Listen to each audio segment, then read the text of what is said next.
Good morning, Ohio State fans. Welcome back to the 11 Dubcast for Thursday, December 4th. We are 72 hours, I believe, out, maybe a little more than that from the I think it's 48. In any event, we're a couple days out from the Big Ten championship in Indianapolis at Lucas Oil Stadium between Ohio State and Indiana. It's going to be a busy week for the beat, obviously, as it always is during football season, but especially when the postseason is afoot. And in spite of that, to join us during what has been a crazy day in the news for Ohio State football once again is one of our beat correspondents at 11 Warriors, Mr. Andy Anders. Andy, how are you doing today? Thanks for joining us after such a busy Wednesday yesterday. Yeah, a busy is definitely the way to define it. Feeling it a little bit, I put in about a 15-hour day on Wednesday, but that's par for the course on National Signing Day. And there was certainly a lot of news that happened. I don't think I was expecting as much as did occur. Um, Certainly the first big item that sort of we're going to talk about here per like fueled the other news that came afterward, like recruiting related stuff, a lot of it.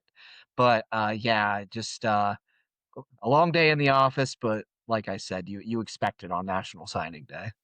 Yeah, it comes with the territory. But yeah, it's certainly what was already going to be a busy day and is usually a busy day for the beat year in and year out became even busier given the news surrounding Brian Hartline. And that is even extended, if you want to call it that, the signing day window in terms of Ohio State waiting on one of, if not the centerpiece of its upcoming recruiting class. So we will get to all those items in a moment. And I would also say that if you want additional details, you should check out the press coverage video that Andy did with Dan and Chase yesterday. I believe you guys were on site at the Woody Hayes Athletic Center. Is that where you filmed it when it was actually happening? So yeah, exactly. You can't get there. These guys are just pure professionals. They're ready to go and break it down wherever they're at, even whether they're from the comfort of their home as Andy is right now or on site as the news is breaking. They're ready to talk about it, and we appreciate them for that. But before we get into it today, we do want to give a quick shout out to our sponsor at 11 Warriors and the 11 Dubcast this Ohio State football season. That would be First Bank of Central Ohio. From game day to work day, First Bank of Central Ohio is proud to support the business owners that keep Central Ohio thriving. They are locally owned, business focused, and always in your corner. Give them a visit at fbcentralohio.com. So, in case you haven't heard, dear listener, Brian Hartline is going to be with Ohio State through the college football playoff, and then he is shipping off to South Florida. Hartline had been kind of loosely mentioned among some open coaching positions, I guess, throughout the entire offseason. Even back when he was still the receivers coach, he still had been a name that had kind of been floated around in terms of coordinator gigs before finally getting elevated to the offensive coordinator job this season.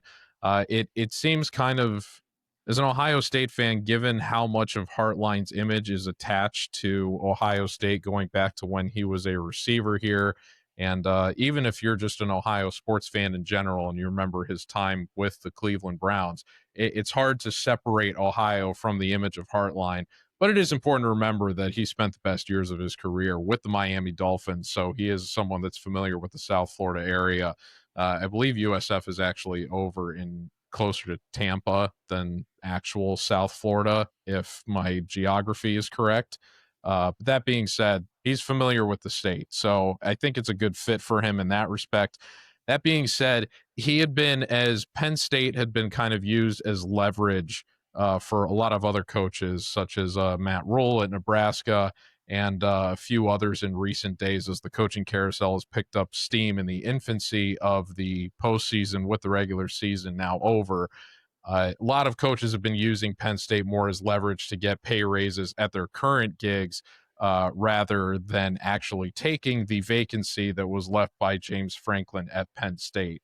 I believe actually there was a post earlier that, courtesy of On3, they tallied it up, and they said that Penn State's search has netted other coaches an estimated $370 million in extension money. So it never really made sense to me that Hartline was going to be loosely floated as a coach, as a head coach candidate, and follow in the footsteps of Jim Knowles, which were largely sown out of betrayal and beef. Hartline loves Ohio State too much to do something like that. So I never thought Penn State was realistic. That being said, it still kind of shocked me just given the timing of the announcement, especially on signing day when Ohio State is trying to lock down so many players at that position and receiver, rather, where Hartline has had arguably his most success in terms of his contributions to Ohio State during his time on staff. I'm just curious, Andy, were you as surprised by the move as I was, or did you kind of see it coming that Hartline, as much fun as he's had at Ohio State, he was somebody that was poised for bigger things, and it was only a matter of time before he ended up in a head coaching role like this? Yeah, I think I'm in the latter camp that it was, if not this year, certainly next year. Was expecting Hartline to eventually take a head coaching job. He's a hot shot. He's on the rise, and it was time sooner or later to see what it looked like as a head coach. He's been elite at everything he's done. He's grown as a play caller this season. So there's no animosity coming from Ohio State. When you talk to Ryan Day today, basically was like all the praise, all the thanks in the world to Brian. And, this is the natural progression of having one of the best assistants in the country. He's going to get opportunities like this. It's what you hope for as a head coach, to have assistants good enough to earn these jobs. And look, Brian Hartline was the best receivers coach in the country for 8 years, and now he's going to test his chops as a head coach. That's um, what you hope for. And I think that part of it wasn't surprising. The timing was a little surprising.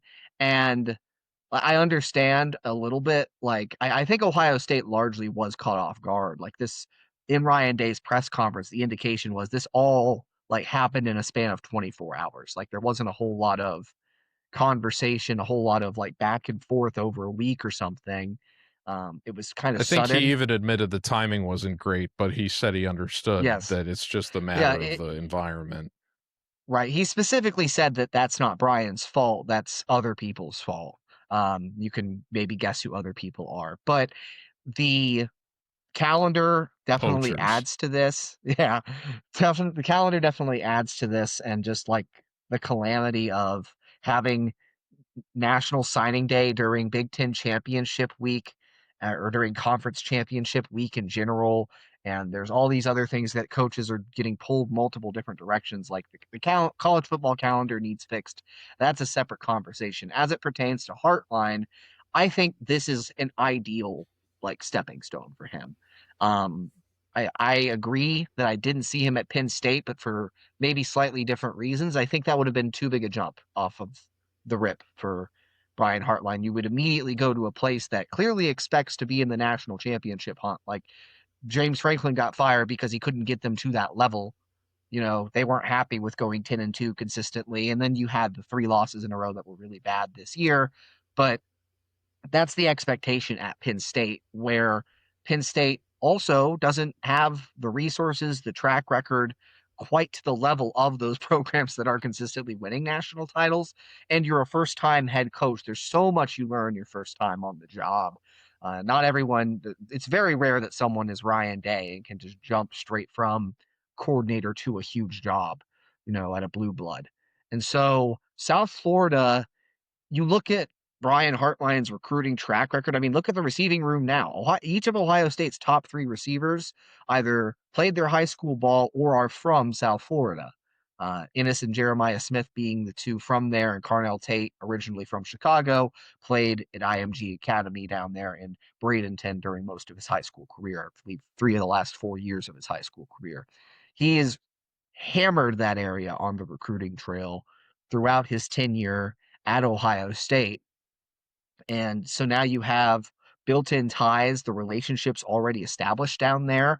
Is he going to be able to pull 5-star kids to South Florida? Probably not. They want to go play in a power conference, but you're going to get some really high-end talent that South Florida doesn't normally get, some 4-star guys, and be able to build through that. Like, you already understand the culture. Like you said, played for the Miami Dolphins down there during his NFL career. Like, it's an area that he understands, and I think it's also the right program in terms of the expectations, in terms of what you can do as a stepping stone, right?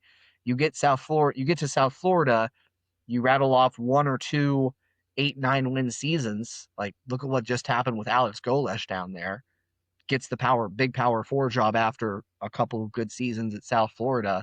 I think that's the clear career path for Brian Hartline. You prove yourself at that level, then you get the power four opportunity at a major school, one of the next vacancies that comes open. And either way, you're going to find out. You're going to find out if you have the cut of a head coach. Now, being elite at everything else on the ladder doesn't guarantee you're going to be an elite head coach. Um, I'm certainly not going to put it past Hartline though. So I think the move makes a lot of sense for Brian. It's just that the timing sucks. At the same time, I do respect the fact that they kept open communication with recruits, and maybe it would have felt a little bit underhanded to do it like a day or two after signing day, because then you sign the kids who want to play for Hartline, and then he's gone like 10 minutes later, right? That would feel just a touch unfair to the kids who are signing to your school. So I do respect that the recruits were given notice. If they wanted to change their decisions, they are afforded that opportunity, because I think that that is fair to them. Um, but yeah, like I said, it all happened so quickly. And I think because it happened so quickly, there was a scramble to communicate that to the recruits, to the players in Ohio State's locker room. And I think just, again, the overwhelming chorus from Ryan Day and from the Ohio State fan base is gratitude for what Brian Hartline built. But, obviously it does throw a wrench in the works here in the short term. Yeah, I do think it is a great fit for him relative to what you mentioned, that a job like Penn State probably would have been, even for as much as we wish Hartline all the success in the world and think he is obviously very good and adept at his job. It probably it's a tall order for somebody that's at that stage of their coaching career, I think, and he's only even been a coordinator, despite the fact that many people in their estimation think he could have been in a job like the one he's been in this season much earlier than he ended up taking it. The fact remains he's only had a year of experience doing it under his belt. So making that jump to another school in order to do that would have been a tall ask. But I still expect him to be very successful at South Florida. And I'll say this too, as somebody that was very recently living in Florida that had to leave the state. It's a very easy sell on a person that's already living in Florida to stay in Florida. So if he wants to tap into that in terms of his own recruiting pitch, which he's already pretty good at delivering based on his time at Ohio State, I would imagine it'd be easy to go to those kids that are in that South Florida, Miami-Dade area and say, hey, if you don't want to leave the state, I've got a pretty good track record of developing receivers under my belt. You could just come over to Alligator Alley over to Tampa, and you still have a pretty good shot at making the NFL, and we'll see what we can do about your NIL money relative to what you'd get at a bigger school. So I think he's going to do fine there. But the flip side of that is, while I expect USF stock relative to attracting receiver talent to improve, it not only leaves Ohio State in a little bit of a state of limbo going into the future, but even in the present, we've already seen Caden Dixon Wyatt, even though there was speculation that he was going to flip to USC even before Hartline took the job at USF on Wednesday. It was already speculated he was going to flip, and then that ended up materializing on signing day. Legend Bay, I know he was regarded more as an athlete than explicitly a receiver, but it seemed like he was going to be in one of those Curtis Samuel, Demario McCall hybrid roles where he could kind of serve in both capacities. But another guy that Ohio State could have played at receiver if they ultimately wanted to go that route had flipped to Ohio State from Tennessee earlier this cycle, and on signing day did flip back to Tennessee. You wonder how much the Hartline departure had to do with that, even though my understanding is he had a lot of family pressure as well to go back to his previous commitment with Tennessee.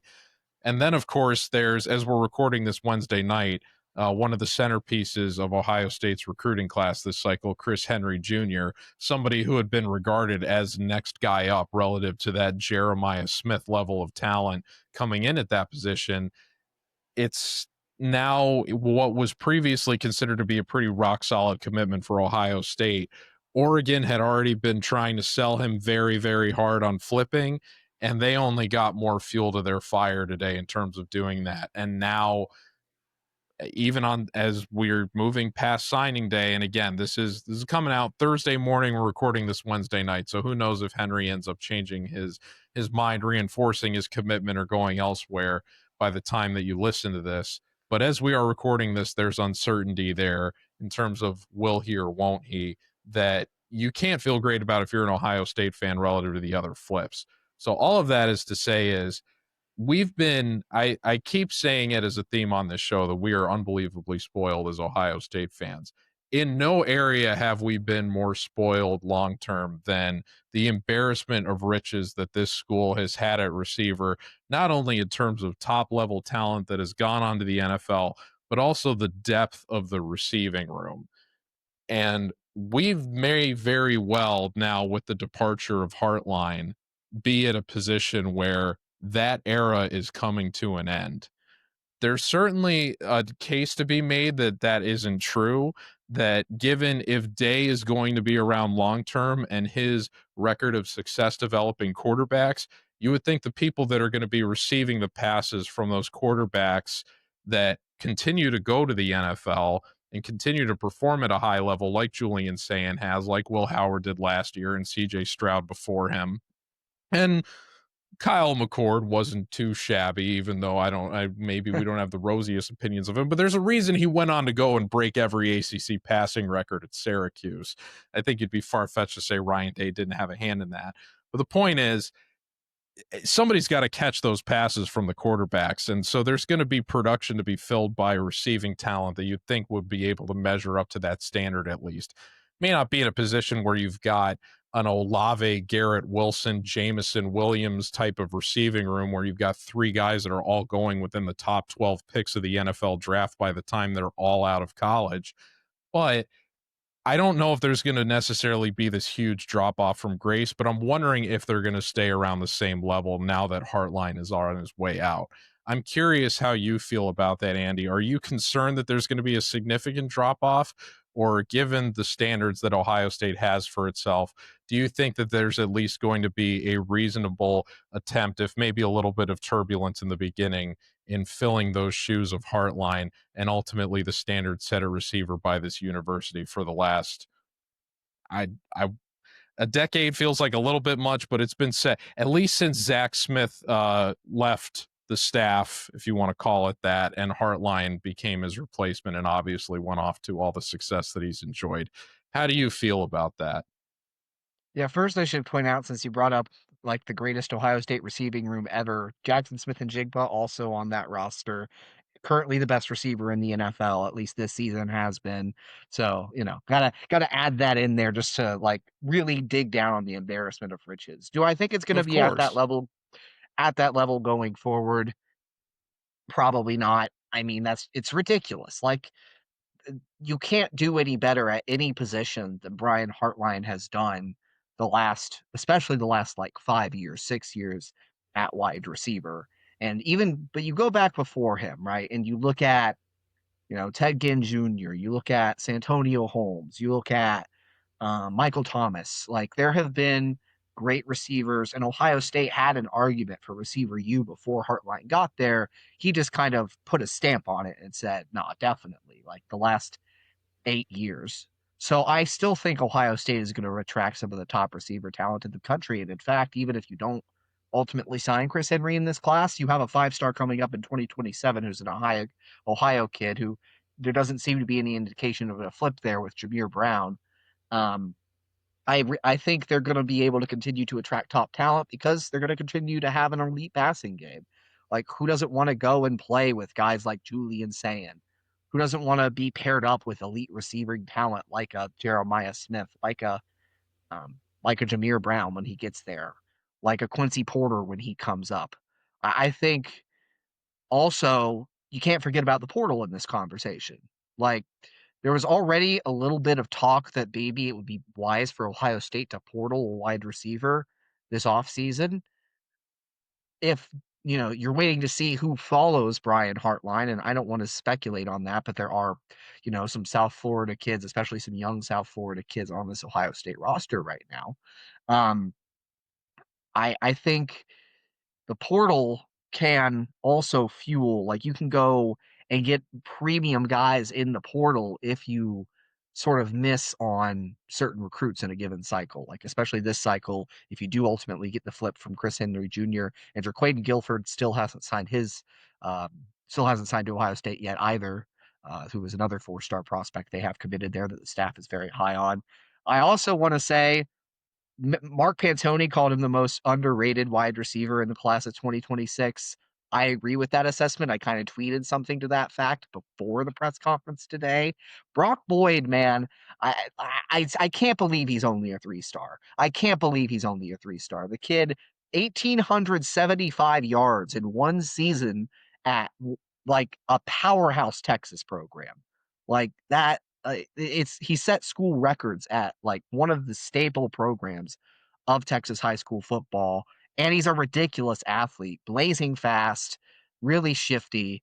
I think they got a steal there, and I don't think Jaden Ricketts is a slouch either. The other receiver that has currently signed with Ohio State, Legend Bay was definitely like. There's definitely been a lot of family pressure. You wonder if um, Hartline's departure did ultimately push that one over the edge because the reporting going into his signing day, he had a big signing ceremony at his school, Ohio State gear everywhere, like was excited to be a Buckeye, but the reporting was from 24/7 that his mother essentially refused to sign his his the equivalent of his national letter of intent, and I believe it's financial aid agreements now. That's what they sign.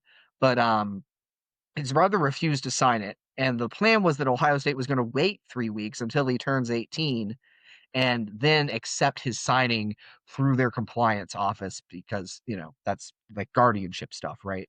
But he signed with he just went ahead and signed with Tennessee instead. So you feel like maybe the combo of family pressure and Heartline.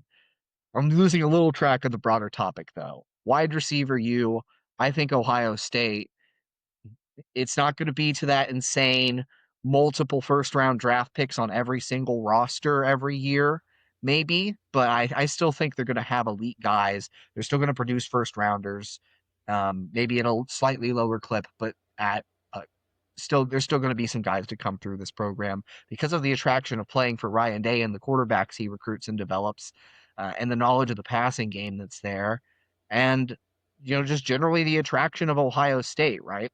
Also, I think whoever they hire to replace Hartline is going to be one of the best receivers coaches in the country. I don't know if that's going to be Keenan Bailey, if you just move him over from tight ends. He's proven his chops recruiting some good tight ends the last few classes, developing some good tight ends. He has that receiver coaching background. He's basically coached every position on the offense except the offensive line. Um, the answer might be in-house, but if not, Mark Pantoni said it today. Ryan's probably going back to 50 missed calls from all the best receiver coaches in the country who want to come fill Brian's shoes. So to me, I don't expect Ohio State to fall from the elite receiver rooms in the country.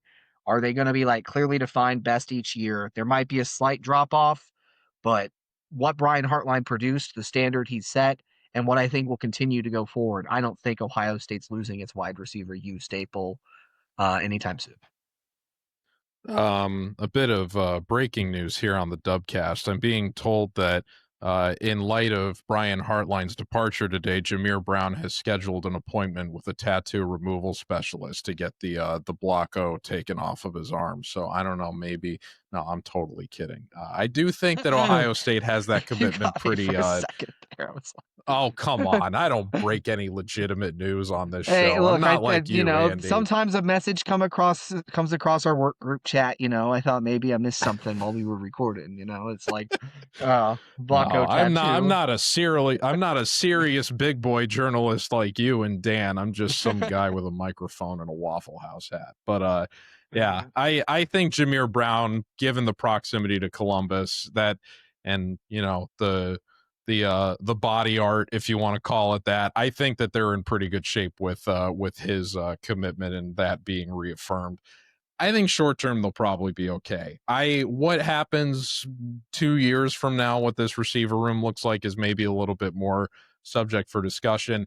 I think you bring up a good point about the portal that it'll be interesting to see how engaged they've gotten with that, given the portal has mostly been a way for them to let talented players go out when the receiver room has been too crowded in recent seasons, as opposed to needing to let guys in that are going to be steady contributors to the offense, given they feel pretty good there. It'll be interesting to see, too, who, in light of this news that's already on Ohio State's roster, starts looking around elsewhere, given I the room on the way into the season looked like it was pretty crowded, even though we knew who was going to be at the top, and we are going to get at least one more season of Jeremiah. Well, one more season, let's call it that, of Jeremiah Smith next year. But it'll be interesting to see what happens with Mylan Graham and Quincy Porter and some of the other names that were probably, I don't know if they were anticipating a departure from Hartline necessarily, but it'll be something to monitor as we get out of championship season when that time comes, probably around February, end of January, where a lot of the talent in that area decide if they decide to stick around or look for what they perceive to be greener pastures. But I think for a lot of the reasons you mentioned, Ohio State, given how much consistency and infrastructure is already in place of the program, they're probably going to be fine. And if there's one thing that Day's kind of earned the benefit of the doubt with of late, the guy is clearly very good at making capable hires on his staff. Yes. So Yes. even if we don't get one of the great, even if we don't get the greatest receiving recruiter of receivers ever, as we maybe just had with Brian Hartline, I would imagine there would be somebody that can at least potentially measure up to that standard. We didn't think we were going to get somebody better than Jim Knowles, who was marked as the best defensive coordinator in college football on his way out to Penn State. And we got Matt Patricia, who's been pretty good. So I think patience should be exercised here. It's not necessarily the end of the world, but you shouldn't expect the world either, given how lofty our perch has been at the top of the wide receiver world as Ohio State fans during Brian Hartline's tenure. So, Mr. Hartline, thank you for all you did for this university. All the best to you at South Florida. Please do all you can to deliver another national championship on your way out. So, with that in mind, Andy, thank you for joining us once again tonight. Good luck this weekend in Indianapolis. Make sure you swing by St. Elmo's and get one of those shrimp cocktails. For me personally, it's a favorite place of my dad and I. He always loves waxing poetic about that place, and I know the beat has I've had been a there. It's handful of worth dinners waxing there as poetic well. about. So Yeah. well, I hope you enjoy it this weekend, and not just for St. Elmo's, but also another Ohio State victory in the first conference championship since 2020. We would love to see it, and we appreciate your contributions and coverage. So thank you. Thank you for tuning into the 11 Dubcast. Thank you to our sponsor, First Bank of Central Ohio. And we will be back to preview Ohio State versus Indiana tomorrow with Ramsey Nasrallah, who has a lot of familiarity with both of these schools. So you're definitely going to want to hear his perspective on what's going to happen in the game this weekend, much more than usual, just for the sheer fact that it's Ramsey. I can promise it's going to be a very colorful and insightful preview. So make sure you tune in for that.